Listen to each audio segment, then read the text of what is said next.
They called it a joke. Nothing more than a harmless prank, pulled by bored cadets of the Valorian Science Guild. Humans were still new to the galactic community then. Short-lived, emotional, physically unimpressive. Interesting but not important.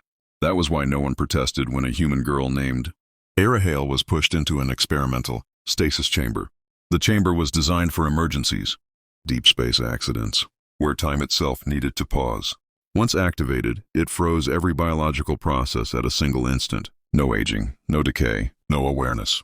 The cadets laughed as they sealed the chamber. "She'll wake up in a few minutes," one of them said. "Or a few hours," another replied, shrugging. "What's the difference? Humans don't live that long anyway." The timer was left blank. Indefinite. Then paperwork changed. Departments merged. Records were lost. A border war wiped out the human outpost where Era had been stationed. Humanity slowly disappeared from galactic politics. Some said extinct. Others said withdrawn beyond known space. No one remembered the girl in stasis. For 1,000 years, the chamber remained buried under abandoned laboratories, powered by an ancient reactor that refused to die. Until one excavation team found it. The symbols were old, the energy readings impossible. "There's something alive inside," the archaeologist whispered. When the chamber finally opened, the galaxy watched. A young human girl collapsed onto the floor, coughing as time rushed back into her body.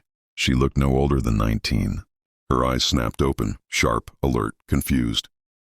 She looked around at alien faces, unfamiliar technology, a future she did not recognize. "Where," she asked weakly, "is my unit?" No one answered. And in that silence, the galaxy made its first mistake. Medical teams rushed in, surrounding Era with scanners and hovering drones. Their screens lit up with warnings. Her body was wrong. Her cells weren't merely preserved, they were rewritten. Neural density far beyond human norms. Muscles reinforced at a molecular level. Her brain activity spiked in patterns no AI could fully translate. "She shouldn't be alive," a scientist whispered. "She shouldn't be possible," another replied. They explained the truth carefully. That 1,000 years had passed. That her people were gone. That the galaxy she knew no longer existed. Era listened without speaking. When they finished, she laughed. It wasn't hysterical. It wasn't broken. It was cold. "So," she said quietly, "you locked me away as a joke." And forgot. No one denied it. They tried to keep her contained for her own safety. Guards stood outside her room. Sedatives were prepared. Standard protocol for unstable species. When a guard raised his weapon, it failed. Not malfunctioned, failed. The energy dispersed inches from her skin, absorbed as if her body expected it. Era moved. One step, one strike. The guard flew across the room, crashing into reinforced alloy. Alive but unconscious. Alarm screamed. Security systems activated, then shut down. As Era walked through the facility, doors opened ahead of her. AI systems stuttered, unable to classify what she was. "Human biological signature detected," one AI repeated. "Classification error. Classification error." She didn't run. She walked out, and the galaxy realized the prank had not ended. It had only just begun. Within days, the Galactic Council demanded Era's presence. She stood alone before beings who ruled star systems, towering forms of light, steel and ancient flesh. They looked at her the way they once looked at all humans. Small, temporary, insignificant. "You are an accident," one counselor said.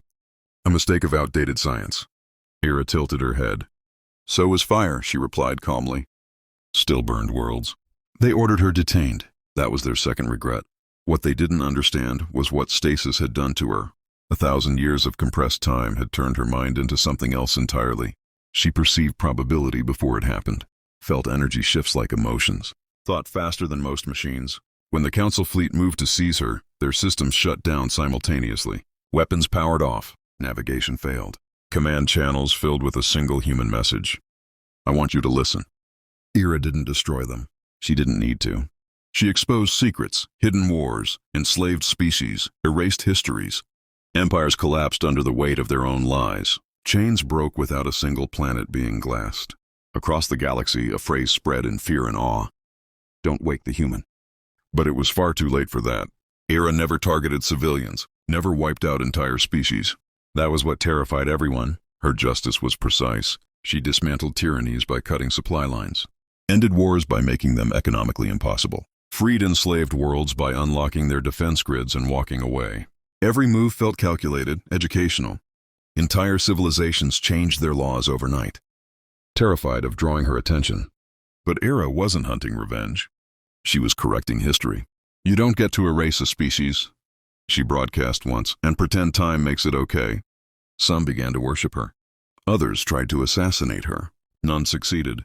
She wasn't immortal, but she was always one step ahead. Then, without warning, she disappeared. No signals, no messages, no trail. The galaxy held its breath. Era reappeared on Earth. The planet was quiet, cities reclaimed by forests, oceans swallowing skyscrapers. She walked through ruins where humans once lived, laughed, loved. She knelt and pressed her hand into the soil. They thought we were weak, she whispered. A lone alien observer approached her cautiously. What do you want now? Era looked up. Her eyes were tired but gentle. I want the galaxy to remember, she said. Pranks don't disappear just because time passes. And humans were never temporary. She turned toward the stars and vanished. No one knows where she went. But every civilization now teaches the same lesson to their children. Never underestimate the quiet species. Never mistake kindness for weakness. And never ever lock a human away. Because if they wake up, the galaxy will regret it.